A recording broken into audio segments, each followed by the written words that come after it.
Hello, I'm Noah Mickens, and I'm just going to do a quick little video tour of the donation space at Living Cully Plaza that me and all the folks from Free Hot Soup have put together, because it's come a long way in recent months, and I wanted to share it with folks.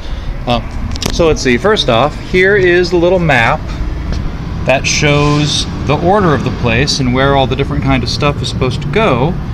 And so I made this so that people would be able to come and use the space when I'm not here. And here is the space itself. It's kind of dark in here. Over here is all of the food donations. I don't do a lot of the food. I mostly do clothing and camping supplies and toiletries and stuff. But there's a whole part of Free Hot Soup that is all about feeding people. And so, here's a ton of food here, canned food, serving supplies over there. There's a whole lot more food over there. Now, over here is the sorting table. We don't have any new donations right now, but if we did, they would go under and on top of the sorting table to be sorted out.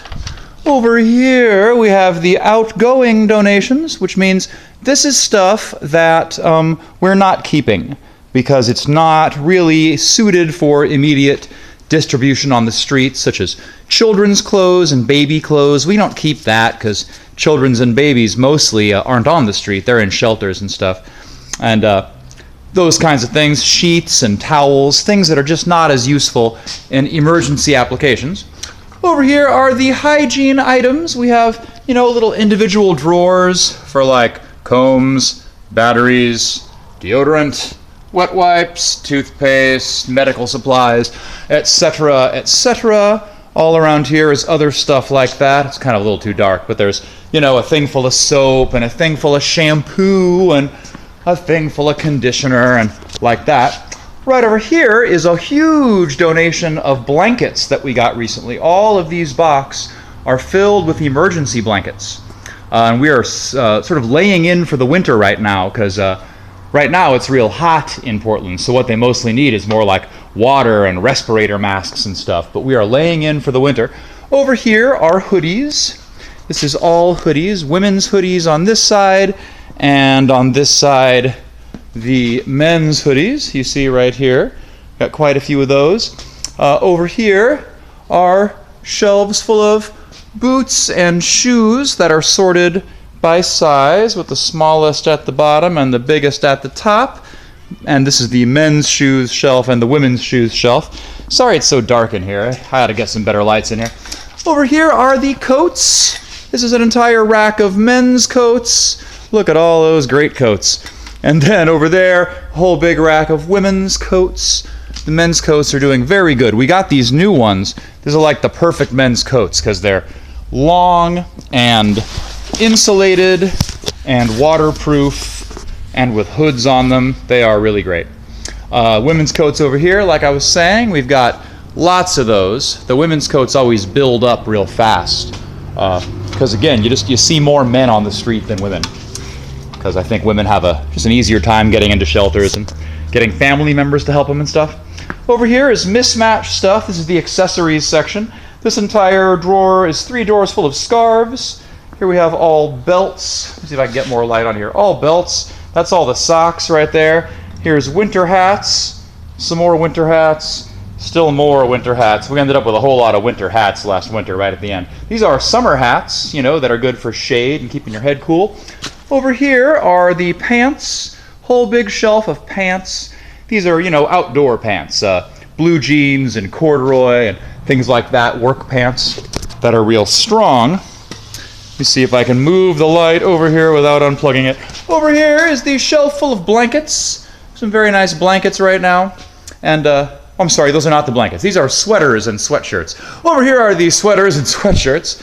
We just recently started keeping these. And again, we're basically laying in for the winter. Nobody on the street really needs a sweatshirt right now at the top of September in Oregon, but they will. They'll be needing them.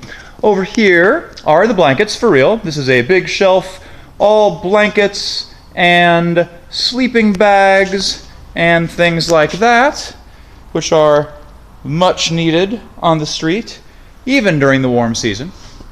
Let's see. Over here, I will once again move some lights around because this is a cool part. This is really probably the thing people need the very most, and it's kind of hard to come by, and that's tents. So this is a tent section. We have a bunch of partial tents that need to be matched up, and also some complete tents and some other camping stuff around here. We keep all the tarps over here and big pieces of canvas. You see we have some Coleman stoves, cooking stoves right over there. We got a big old camp lantern, things like that. This is all camping supplies. And then way back there in the back are like sort of weird other stuff. I don't really have a lot of use for this kind of thing a lot. So maybe that's a good thing to realize is this is stuff that, when it comes here, I just kind of stick it in the back. It's like tools and scrap wood. There's like a little kid's classroom blackboard back here and some stuff like that. So we don't really need a whole lot of that stuff. Here's more toiletries, razors, Ziploc bags, towels, all kinds of great stuff. But again, pretty dark. And then over here is just, it's like all extra bags and boxes and things that we use to, bag and box these things up and then send them out with people. And, well, that's pretty much it, really. This is the space. It's the Living Cully Plaza. Oh yeah, over here we have a list of places, donation centers, where you can donate stuff. We do mostly just keep the emergency supplies here, but so often we get things that we don't really need here, and so we keep those in those boxes and send them out to those shelters. This is the place. It's all completely communally run and non-hierarchical. Nobody is in charge of the spot, but I've kind of taken it upon myself to just organize it here and kind of keep the space running while other people bring donations and take donations out and put them directly in the hands of people on the street. This is my thing now. It's what I'm doing in terms of activism and community organization, and I'm getting a lot of help from a whole lot of other wonderful people, and perhaps one of these days you'll have a couple hours to kill and come be part of it all. I sure hope so. Bye.